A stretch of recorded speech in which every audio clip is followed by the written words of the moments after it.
Pada tanggal 21 Januari 2021 yang lalu, Badan Pusat Statistik telah merilis hasil survei penduduk tahun 2020.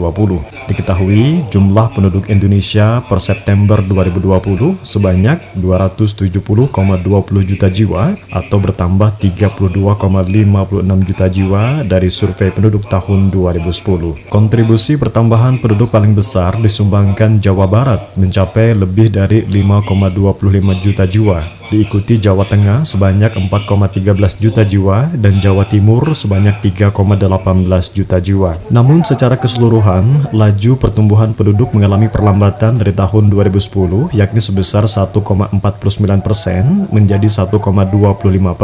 Menteri Koordinator Bidang Pembangunan Manusia dan Kebudayaan Republik Indonesia Muhadjir Effendi diwakili oleh Kepala Badan Kependudukan dan Keluarga Berencana Nasional atau BKKBN Republik Indonesia Hasto Wardoyo menyatakan bahwa pemerintah akan melakukan langkah-langkah terobosan dalam menyikapi hasil survei penduduk tersebut. Hal tersebut diungkapkannya saat menjadi pembicara kunci webinar implikasi hasil survei penduduk tahun 2020 terhadap kebijakan pembangunan kependudukan. Sebagaimana terungkap melalui hasil survei, penduduk Indonesia didominasi usia produktif yakni 15 hingga 64 tahun dengan jumlah mencapai 191,08 juta jiwa. Jumlah ini jauh melampaui jumlah penduduk usia muda yakni 0 hingga 14 tahun sebanyak 63,03 juta jiwa dan penduduk lanjut usia yakni 65 tahun ke atas sebanyak 16,07 juta jiwa. Kepala BKKBN Republik Indonesia juga memaparkan langkah-langkah strategis BKKBN dalam memanfaatkan hasil survei penduduk tahun 2020 untuk meningkatkan kualitas sumber daya manusia.